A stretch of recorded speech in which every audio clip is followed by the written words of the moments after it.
Hey, we have another shoutcast for you today, and this one is provided by... Okay, Thunder. I wasn't going to say who provided the replay, as usually who provides is who wins. But anyway, I see Thunder's not actually playing in this game, but this is played on Thunder's map, which proves his interest in it, I believe. And this was played on R6487 or 78, something like that. I think it was the first candidate for the current public version. Anyway, this is played on Thunder's latest, well, not his latest map, but his latest popular one on TeamSpeak anyhow, and this is New Horizon, which he is experiencing with a different style, and this actually doesn't... You can see some of Thunder's work here, his classic work. You can see he has lots of blending, lots of... I know he likes to use these stone grass mix near quarries. I like that as well. But the map has a different look and feel to it. Much more. It's much easier to look at. A little less rough, I guess you could say. Moving along more in the direction of Dark Lord or original Knights and Merchants maps, and I really like it for that reason. This map also is played with the Golden Cliffs or old build order. The traditional build order, so that's why you see players going for in and then for quarries. I'm not a fan of that build order. Yeah, it makes it a little trickier, but for me it's kind of boring. You're kind of forced to go for quarries right away. There's really no variation until you get your sawmill up, and it does force players to play very concise, but in the end I feel like if there's no possibility for variation, there's really no way to screw up either.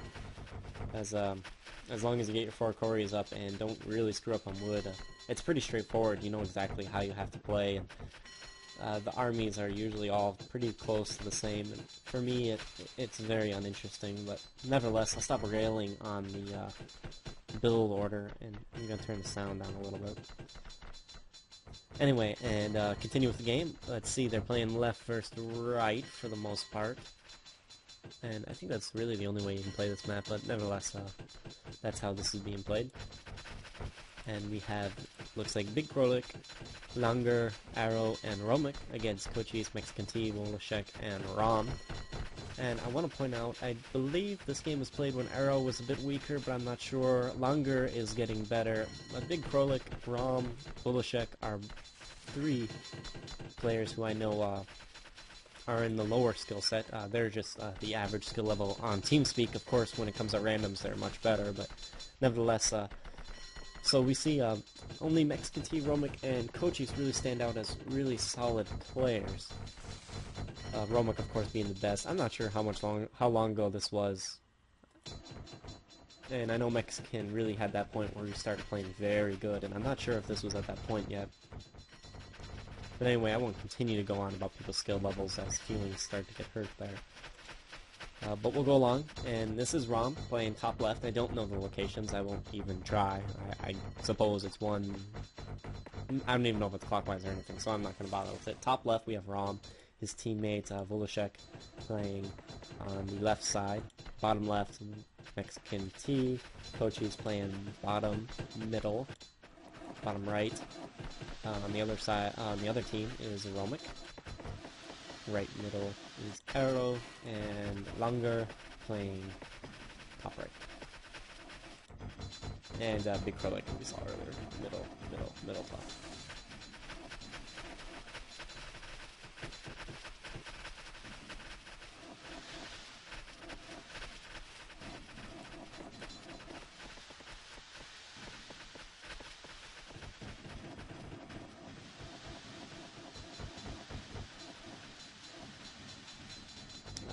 Excuse me. We'll go along around and see how players are doing. 20-minute gold is something I hate having 20-minute gold. I feel like I'm always behind in everything when that happens, and his iron is a little slow too. I'm not sure why he elected to go all the way around for the iron instead of making 2 separate roads. I feel like going to the left, catching the coal, maybe making a farm on the way in that direction. But you see he has a very obvious plan here, and a pretty decent plan. I'm not sure what this farm... This is definitely not a farm that's being made. I'm not sure what he's holding that space for. But anyway, I think catching the coal here and then going to the top to grab the iron and then just making a separate road for the gold, building your metallurgist on this road even maybe. Maybe a little better, but I do see that there are trees up here. Well, you have to go up here for gold anyway. I think that's how I would do it instead of making this long road, which is kind of delaying iron production, and you have to deliver. You see that he's building this road anyway, and in the end I feel like this is slowing him down a little bit, but again we'll continue on, not get too caught up on one player. Lunger's iron is not late. He's got 2 farms, and he needs to get his swine farm up relatively fast, otherwise he is going to fall.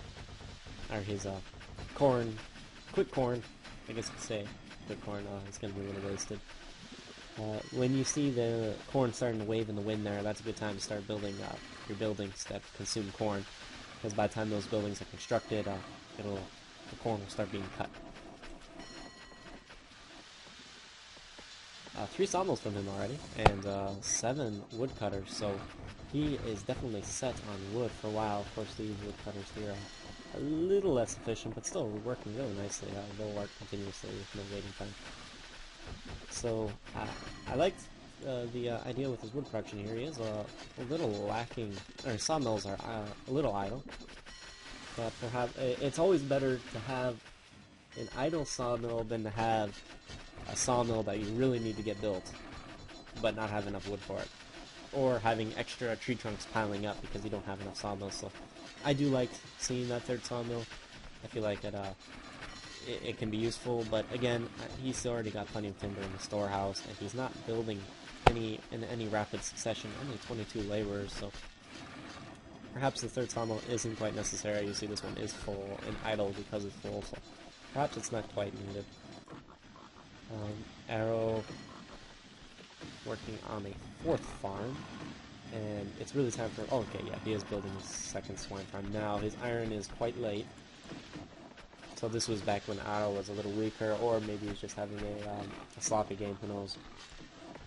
We all have our games that we're not quite proud of.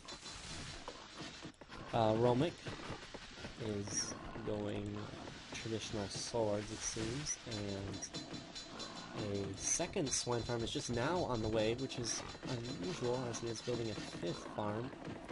I imagine he will be going either a stable next, or a quick farm, and then a swine farm and stable. And here we see another farm, so I imagine we're going to see another swine farm and then a stable from Roman.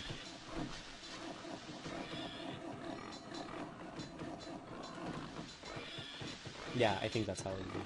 I'm not even sure. I'm kind of trying to calculate it all in my head, but we'll just pay attention later and see what happens. 4 farms from Cochise, and I think I've seen this in another game I've shoutcasted. I see Cochise going for 4 farms and then 3 swine farms. I'm wondering if he has that 4th farm producing a little extra corn, and you can see it's piling up. It's extra. He doesn't need it. But then he's going to try to build a 5th farm to help catch up with the corn, but I feel like it's not ideal. I think in the end all it does is slow down your production. You can see here his swine farms are empty. He does have quite a few corn coming, but Cochise being a much stronger player than me, I shouldn't doubt him. 4 farms is too much corn for 2 swine farms and not enough for 3, so I'm not exactly sure where the strategy is behind 5 sawmills already. Well, I guess, yeah, we're already at 40 minutes. I've been gabbing on. 8-player games can be tricky to shoutcast if you're trying to pay attention to many details in the city. There's a lot going on. And here we are at 40 minutes. And I've only gone through half the players yet. Mexican is going, of course, swords and bows. 2 swine farms on the stable. See, this is what I like to see. Okay, I only saw these 4 farms on the north. I'm like, how is he running a mill, 2 swine farms in a stable? Okay, he's got 7 farms, and that is enough for a mill, 2 swine farms in a stable. In fact, you could even, if all of his farms were working, you could even afford a 3rd swine farm as opposed to a mill, but as you can see, these farms down here probably just now getting working. Oh, he does have 3 swine farms. But of course, you can see there's lack of production in his stable. Once these guys are cutting, though, it should be enough to work a mill and 2 swine farms. As these farms up here, they look a little sloppy, but they're running just fine. And 7 farms is enough for 3 swine farms in the stable, and probably even a mill. Not absolutely certain, but I believe it will work. Once they all start working, you see down here, these guys aren't cutting a whole lot, mostly doing planting still. 4 farms from Woloshek, and 3 swine farms only. Getting that 5th farm up. These are actually nicely placed farms. As you can see, he's putting that extra space there to get some fields on here, and farms work very well when they're working to the left. By the time you get to the top row of the farm, that's starting to get a little inefficient. But this area to the bottom left of farms is the best area for them to farm, since it's really quick for them to get to. And, for that matter, farms planting along the left edge of the map, it's a nice way to use this little extra space you see here. As obviously you can't build in that direction, as there's the adjacent map and a building next to it takes up a lot of space to use, if that makes any sense. Woloshek going pikes though, that's quite interesting. I'm not sure how we did it, if he went 1 weapon smithy and then 2 armor, which I like for going pike. You go 1 weapon and then go 2 armor, and the armor will catch up with the weapon quite nicely. And then later on, you can switch in the sword production if you find it needed. His barracks was a little late, as you can see. He was storing a lot of weapons, and he does have 82 serfs, so that will help. But with only 1 road going up to his barracks, you can see he's frantically trying to get a double road to help with efficiency. Better yet would have been to build a separate road right here, and that'll effectively make a very wide open area. As opposed to making this road thick, just make another road. Usually more roads is better than double roads anyway. A road right here, for example, would do a lot in helping with this traffic.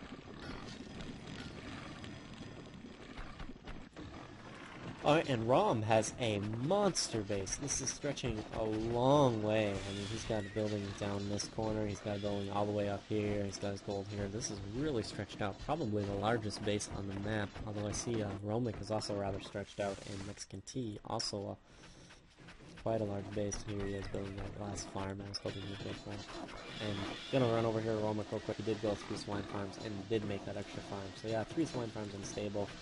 Very solid. He'll have a nice amount of horses and a good amount of leather as well.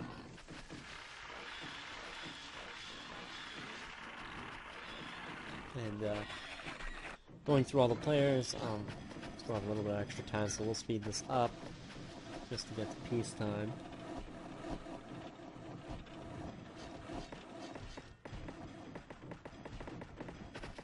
And I just see now that this is a very long game. And my soft drink is empty, so I'm going to be quite thirsty talking for an extra so many minutes. I'm just going to speed this up. That's my phone. Forgive me. As I don't want to wait. There's probably a lot of army collecting phases. I just want to get this game underway as quickly as possible, as opposed to pointing out meticulous details in people's villages.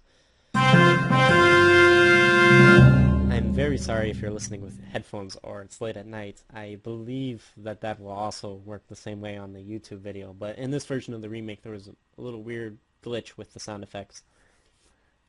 In-game sounds are quiet, but button pressing and the peacetime trumpet is very loud. Rom having actually quite a nice game here. He's got some axe fighters, some 20 bows. His swords will catch up eventually. Did he go double weapon? Only 1 weapon, but they'll catch up nicely in a bit anyway. And some knights. So fine game from Rom. And this tower spam is funny. That's just sick, man. Anyway, from Krolik, also a little short on bows here. He has decent leather, but his wooden weapon production, you see he's got 4 weapon workshops. He's really trying to catch up, but that 4th weapon workshop really not needed. Could have just used that timber to make more weapons for that matter. And you see these extra farms and all these towers. You figure a tower only costs 3 wood, but you know, you make 5 towers and you're already taking away several bows that you could have been. I mean, you just take one of these 4 towers, this weapons workshop. He didn't need, and these farms, which are, they could have waited perhaps. And there, bam, there you have it. He's got 25 bows instead of only 12. Longer having a decent amount of swords, almost 40. He did go double weapons, so that's actually just a mistake. His armor will never catch up, so he did turn it off, but a little late. His armor is behind. And again, lacking on the bows. Arrow went crossbow and lance. Actually, he has quite a few soldiers here. I don't know why he went extra lances. He should have gone for some frickin' militia. This really disappoints me when I see players, and he probably had what? 2 weapons workshops, okay, and 2 armor workshops. Weapons working faster and having 3 swine farms. His wind weapon production is still out producing his lances. He continues to make lances, make some axes, balance out those weapons in their barracks. They're not just going to magically sort out themselves. Build a market, trade for some horses or something. Well, you wouldn't really trade for horses in this situation. Is he starving? He's got a little lack of food, so, if he just trade away, 15 lances for some sausage, if that prevents a blacksmith from getting hungry, then that could be worth it as is. Anyway, Romic, nice army, 20 sword fighters, 10 knights, 40 bowmen, well balanced barracks. And Kochis going axe fighters and crossbowmen as well. Maybe they had an agreement. One player on both sides has to go for that. We see knights, swords, and bows for Mexican. Decent army. His weapons workshop will catch up. He did go double weapons, so they'll catch up nicely. Volashek, pike, some swords, and bows. Like I said, this is a nice transition into swords. So I think it would have been a bit more interesting if he would have went for some crossbow instead to complement his swords. But as you can see, he's a little lacking on the melee side. And I think, did I forget to check anyone's army? It's been so long, I don't even know. Okay, yeah, I got everyone's. Okay. Check the scouting as on times 10 speed. That's probably the fastest way to see if there's any engagements.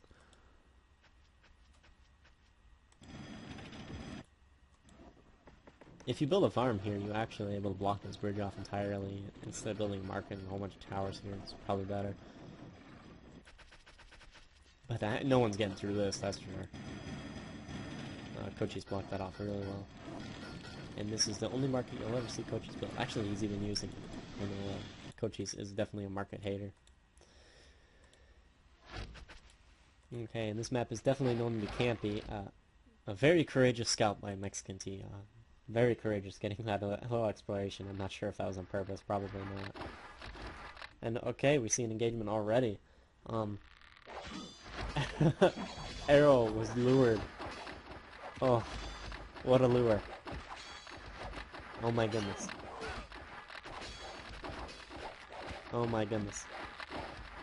I thought he was going to get a bunch of kills on crossbowmen, but he was just lured into a trap. As Coaches and Mexican have a death ray of ranged units here. Volashek even coming down. This is very sad. Romic even trying to get some engagement here, but better yet, just stay away from this. And longer charging. Doing a storm attack is the sword fighters just getting vaporized. What in the world? Was there an engagement up here? I don't know, but this down here was a very poor attack. With your enemy range units arranged like this, that is not something you want to get caught up in, because they will die like flies. Knights will die like flies to an engagement like that. Okay, see on the top, Romic helping clean up Volashek on the top, but he's got pikes on the way. And Volashek's army not very large, but well balanced, as he's got pikes to help out with against knights, and these knights, of course, are not going to last long. Now that the pike are here.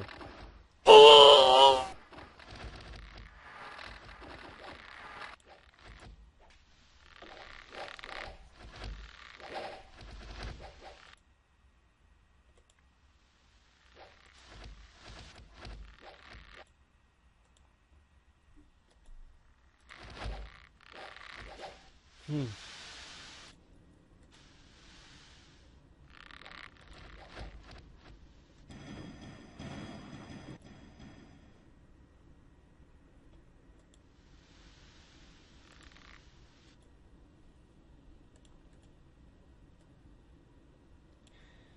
You can see the right side does have much better scouting, and that's actually a pretty nice advantage in that they'll be able to tell if there's reinforcements coming and exactly how much the enemy has. Look at the left, they have no idea really. They have some scouting, but not a whole lot. Which is really a shame for them. It's hard to attack when you don't know if you have more or not, and even though the right side lost in epic fashion on this area right here, maybe they won a bit better up here because the armies are actually looking somewhat even. Though saying that there's a very sad lack of melee here, I hope that they realize this and are switching into a more melee production and less bows. After a big engagement, if you manage to keep your ranged units, or at least most of your ranged units alive, but lose all your melee, that's a call to balance out your production. Start making axe fighters instead of bows, or lances even instead of bows, as more ranged units are not going to help.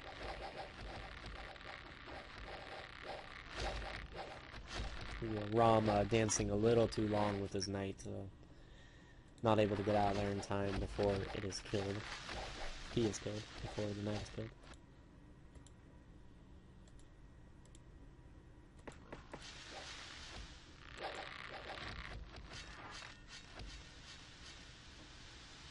Okay, and we're going to speed it up, as right now is going to be a lot of push and go. I'm going to try to pay attention to the mini-map somewhat, as don't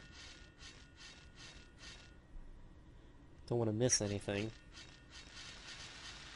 Though armies are mostly collected in the center, these areas are pretty well blocked off, not as well on the top as they are on the bottom, so we won't see any engagements through there. This area here, of course, not easy to attack through either.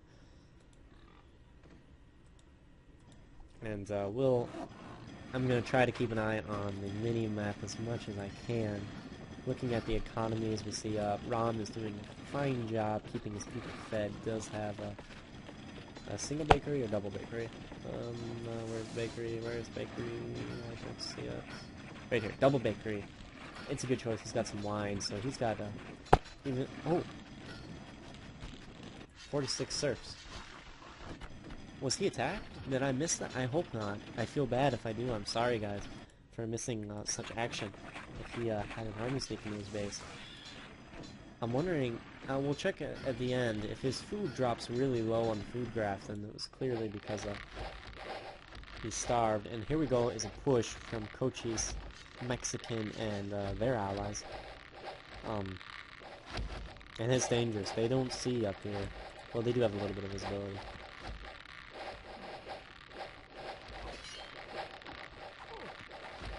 But it's hard to say. There's a lot of ranged units. We see some crossbowmen even down here.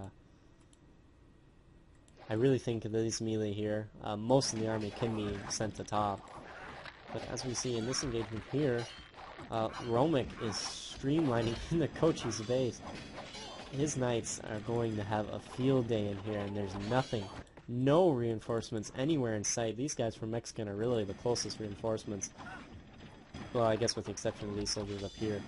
But these knights are going to wreak havoc on Cochi's already starving base. And no bakeries from Cochi's, and only 3 swine farms. 3 vineyards though, so there's some food being produced here. But yeah, he's starving, and he is going to get lots of lost units. I'm going to keep his serf count up so you can see how that's going while this fight up here is engaging. Volashek, cleaning up the units there, but in this situation, divide your crossbowmen up and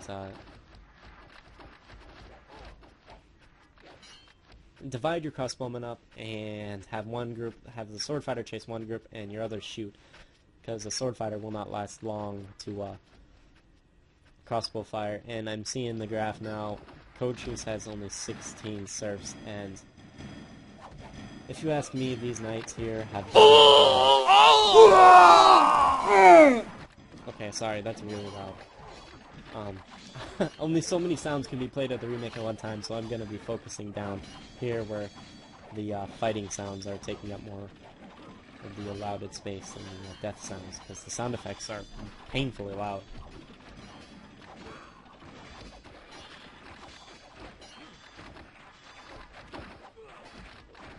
And you can see Kochi's, his base, he's starving. He's not starving now, but he has absolutely no food. No storehouse, but 3 schools, almost as if anticipation of this. So he's going to be able to train his serfs back quickly. He does have a market, which is important, as he has very little gold ore left. And I don't know, does he have another mountain? Nowhere to be seen. And for that matter, I think everyone's running out of gold ore, yeah. Must be only 200 on this map. As anyone with 3 gold mines has tapped most of their gold out of the hills. So we're going to see quite the stalemate for a while, as players are just not able to get gold. This is where, if you have just one player who's managing a late game economy with double market even, trading away extra weapons, going for 13, 14 woodcutters, and just going crazy market trades, that one player is going to make a huge difference in the late game, and I'm anxious to see if players do that. At this point, it's important to start considering the shutting off iron production completely and just focusing that coal on gold production as the precious little coal that's left. This is really this is really where late game gets really interesting, and why I like maps with very little resources like Golden Cliffs or Across the Desert. Or I think even Rebound also has low resources. I'm not sure. I think it does have a lot of coal. I made the map and I'm not even sure, but it does have low gold in the mountains. And that is when late game gets, you get more possibility for late game.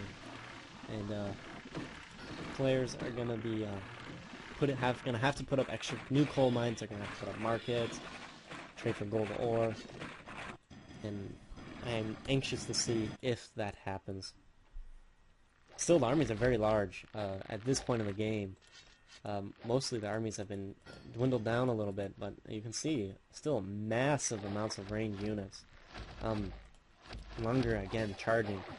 The storm attack in this situation is kind of pointless, as you're just running away from your ranged units, and you see he stormed, and now he's just waiting for the range to catch up.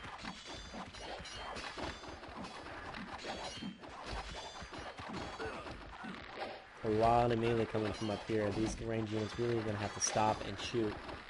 This is interesting formation with the crossbowmen in front and the bowmen behind. The crossbowmen are going to continue to shoot these extra units that are coming. Whereas, and once they start being pounded on by the melee, the crossbowman will actually survive a few hits, especially from lance carriers or axe fighters. And the bowmen behind are going to continue to shoot and be protected by literally a meat shield of crossbowmen. The right side clearly winning out that time. It was a very good push from them, and they are gaining more initiative even after knocking a player out of the game. And Rom is still awkward. 59 serfs, but he has 9 farms, 8 woodcutters. You can see he's really having some problems with his economy. I really am sorry. I don't know what happened there.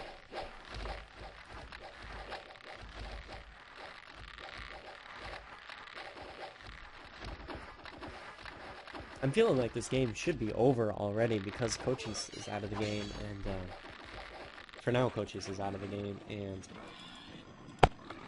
Rom is suffering quite a bit, but I guess both sides are still able to produce enough melee, enough soldiers to keep men in the field. But Romic, able to produce some soldiers. I guess he's just not. Yeah, everyone on the right side seems to be doing a fair job, and they seem to be winning their fights. But then you look on the left, and you still see a lot of soldiers left. Excuse me, I have the hiccups.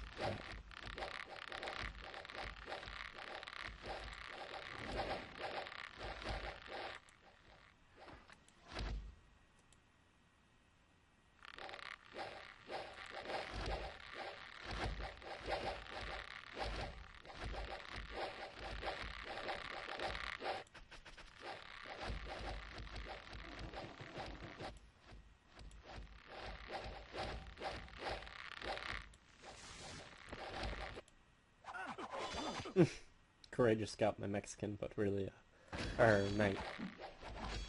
Here we see a push, and I think this push is going to be defeated, as these range units are not going to be able to get in position to help.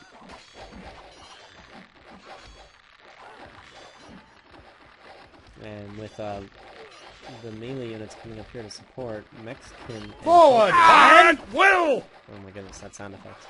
Are able to push out and kill these ranged units. This push, although they're gaining ground in this base, they're really just losing their army. And right here, this is it. This is battle is where the game is going to turn now, and the left side is going to be able to gain some advantage. I wish I could pay attention. There it goes. Now is the time for a charge, as that's going to help clean up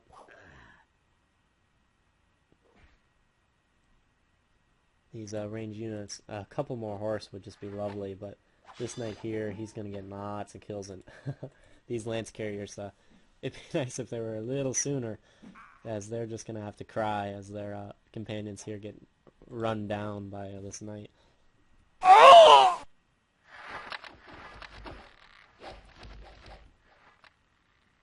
Mexican walking all the way around, but not getting any more kills. Fire! Into the battle!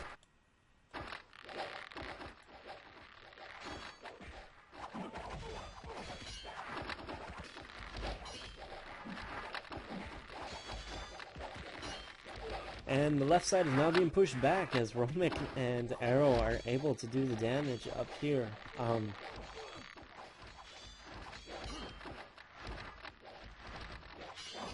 not sure why Romic split his soldiers up here. Big Krolik also winning on the top, so the right side is definitely winning. Definitely winning again. This is lots of camping, I guess you could say, but definitely lots of back and forth action. Fire at will!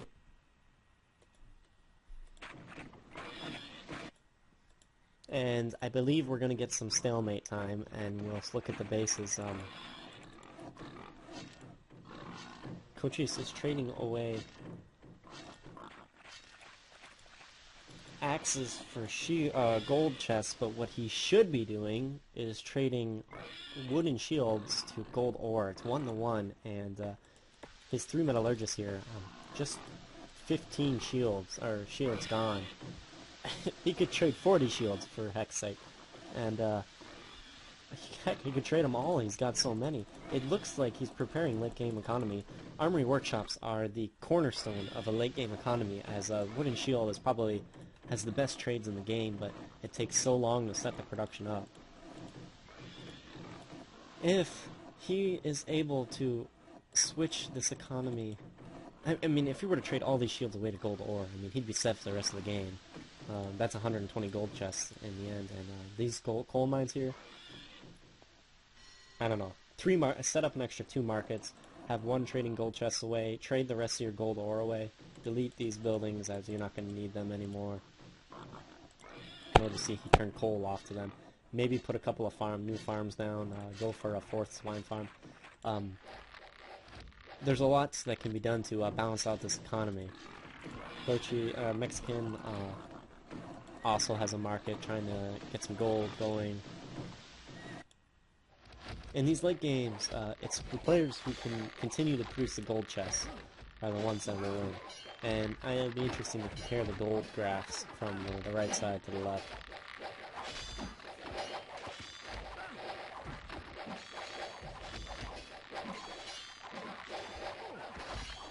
And it looks like the right is definitely going to win this fight, as they have more range.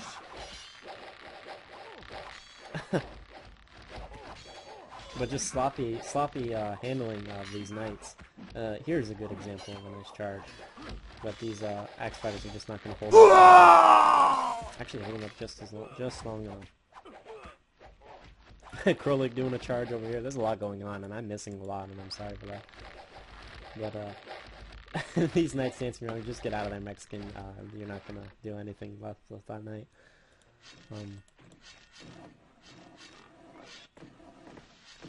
Let's see, Romek up here, trading, here it is. The best player in the game knows what to do, and that is Romek, of course, being the best player. He is trading away wooden shields to gold ore.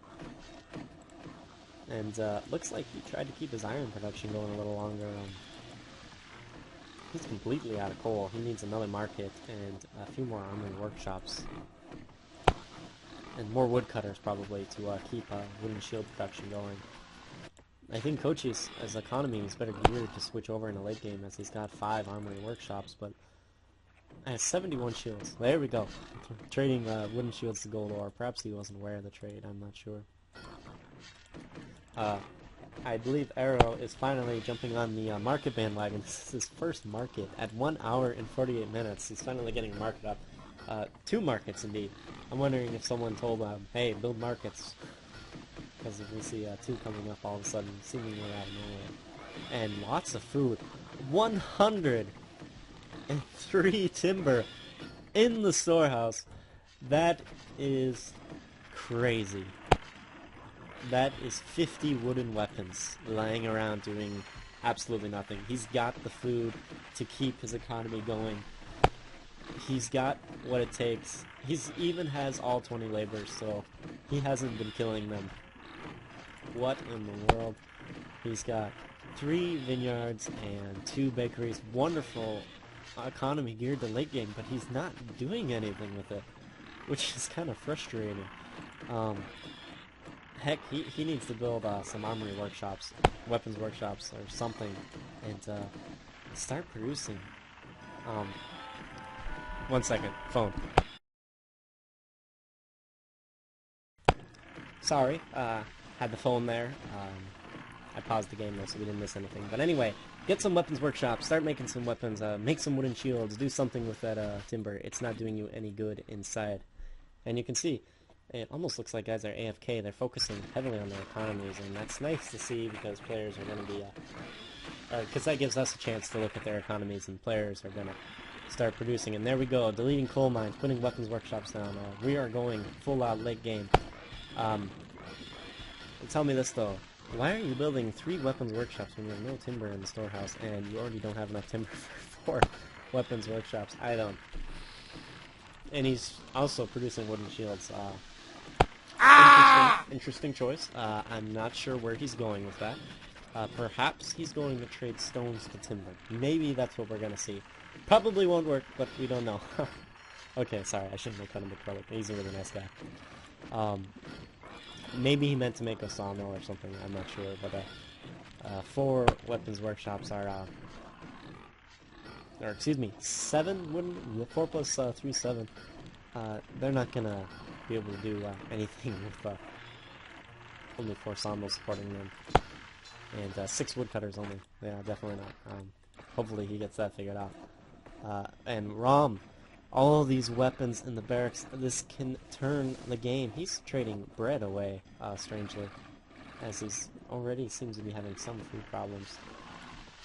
He's trading bread away for... oh no, whoa, look at this inn. Beautiful inn. He's even got fish. He is trading bread away for gold ore. Players just doing what they gotta do. He's still got gold ore in the mountain, actually, which is interesting.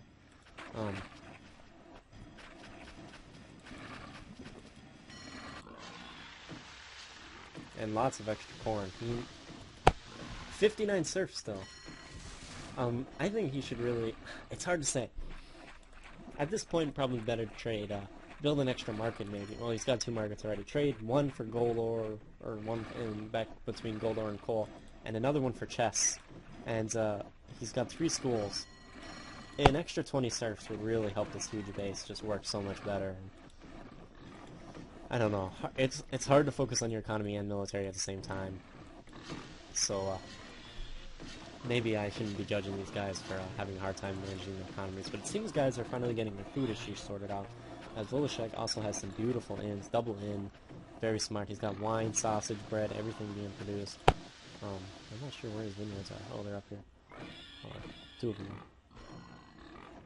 9 wine fields per vineyard. He's only got 12 or so there. That's definitely not enough. I want to find that list vineyard. There it is. I like those. 1, 2, 3, 4, 5, 7. This is what I love about vineyards, is they fit in these compact areas. Though I'm not sure why he put them up here when he could have put them down here. Oh well. Doesn't really matter. It's just the vineyard. Mexican tea seems to have perhaps one of the better balanced economies. Plenty of serfs, so he's got no production inefficiencies in that respect. 3 vineyards, so he's got plenty of food going on. He has double in, double butcher. We have double butcher, so his food is a wonderful, 4 vineyards actually, so his food is wonderfully fine, and he does seem to be producing enough gold.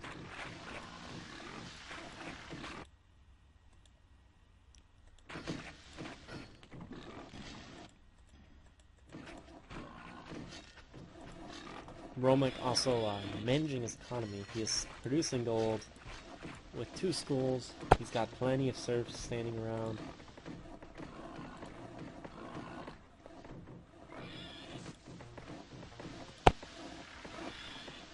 He's been missing a woodcutter for a while now. And by woodcutter, I mean the actual person working in the woodcutter. And here we see a push, and oh my goodness, what is going on? Do they see this? Do they see this? The left side, that is. Okay, I almost thought Froelich was on this team. And yes, they do. They see this entire base. I'm not sure why they don't push into here. I guess that's what they're doing now. That is definitely a weakness. And they are going to do... Are they going to win? Nah, they're... hard to say. I'm not going to call it. Romic has plenty of scouts. Late game horses up here from both sides. More melee streaming in. The bottom is... There we go. They're bringing the rest of their armies north, which is what they should be doing. And the bottom is... they're not going to do a whole lot of this off once these guys start shooting. I think this is the part where Mexican T should bring his knights up and start killing serfs, because they're not going to do any push. There we go. They lost. Maybe it would have been better to bring the fight up here. I'm not sure. Hard to say. But either way, they're being pushed back, and definitely lost that fight. Though they had the opportunity to push into Krolik's base.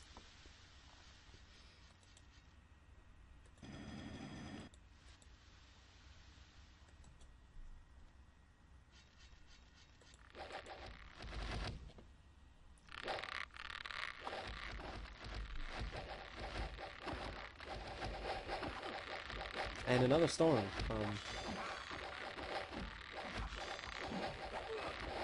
Mexican doing a good job dancing with these knights, and these knights come in and they're cleaning up the range.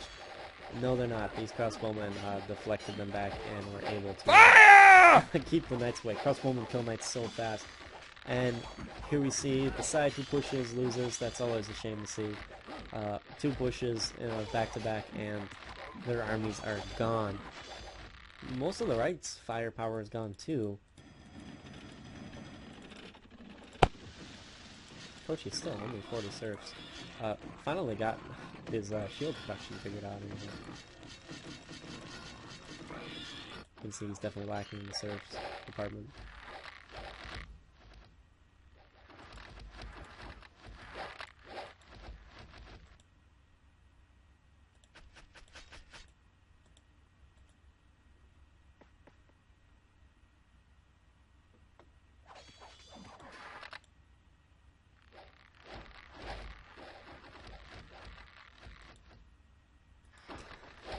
And yet more army collecting, probably neither side pushing, both just defending.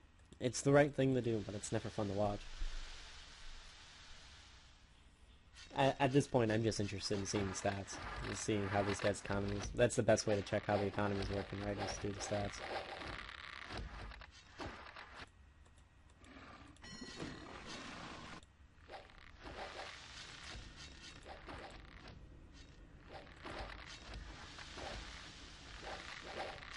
Coach is doing some nice micro with his crossbowmen. They do shoot slower, but of course, well, there we go, Mexican doing the scouting that they needed a long time ago. But anyway, crossbowmen, they shoot slower. Their hits almost are all guaranteed to kill a bowman in one hit.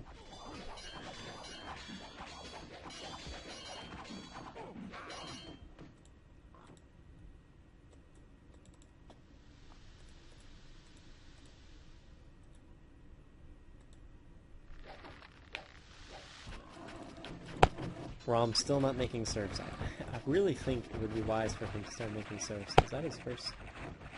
Oh wow, he just built a second butcher. He's been on 4 pig farms. That hadn't really been working. But... yeah, he built another butcher, another tannery going up. I feel like he really could use some more serfs though. Still, I mean, he's already got weapons he's not using, so maybe he's producing too much as is anyway. I don't know.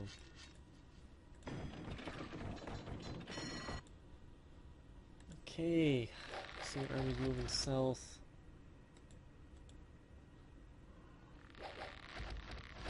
And at this point in the game, I still don't know which way this is gonna go. At your bows! Fire!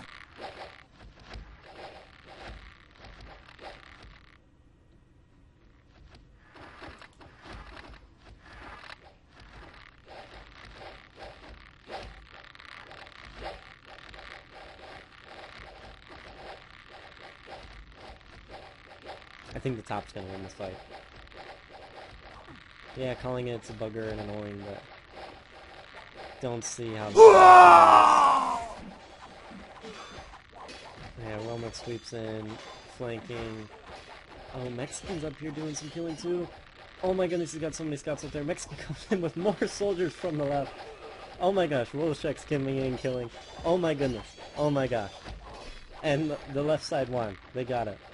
They are doing the damage and getting the kills. Oh my god, and the game's over. I feel like it's not over yet. Who won? Who won? Did someone rage quit? Did they go to bed? Did someone fall asleep on their keyboard and someone rage quit because of that? I can't say for sure that the left side won, but I'm pretty sure they did. I'll ask the guys from the game who they decided the game to, but Mexican still has a lot of horses left, and axe fighters. No defenses from Melmick down here, so they're going to be able to stream into the best player. Oh my goodness, I did not see that coming at the last minute. I changed my mind on who I thought was going to win. Crazy ending, crazy finish. I should totally edit out the slow parts in this game. Maybe some other day, but this shoutcast is going to stay. Only that edit of the phone call out. Crazy gaming. Mexican T doing the job. Is what it looked like. He did have the best bounce economy, it looks like. Arrow ended up with the most kills, but just barely more than what he lost. Anyone with the best kill-death ratio? I'm going to look at Romek. Ugh, Romek lost more than he killed. I think Arrow had the best kill-death. Nope, it looks like Rom did. Actually, that's funny. Yeah, he did, but all kills and death pretty even, actually. Krolik producing less soldiers than Cochise, and Cochise was out for half a game. I wonder if Krolik lost his base. I might have missed that. I think he did. Maybe his base was just always less efficient. I'm not sure. The food. I wanted to check to see if Rom starved like crap. I don't know. There's this period where he wasn't producing anything. I wonder if the fish ran out or something. His butcher died. That's probably what it was. And then he starved like crap. Here is a good way to check to see people who die. Cochise getting obliterated. And it looks like Krolik and Rom both had a dip at the same time. I think both those guys had their bases raided, actually. I'm wondering, maybe his butcher was killed and then everyone starved. I'm not sure. I missed so much. There was so much going on in the game, and I did a lousy job paying attention to a lot of it. Holy crap. Crazy gaming.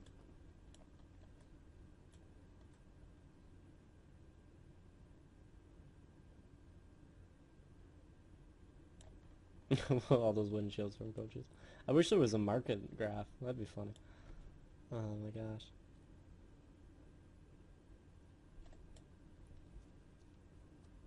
Only 50 horses in 2 hours. That's surprising. Anyway, I hope you enjoyed the game. That was actually a lot of fun to watch. A long shoutcast, and I am thirsty right now, so I'm going to get a drink of water. I'll see you guys in the next shoutcast. Thanks for watching.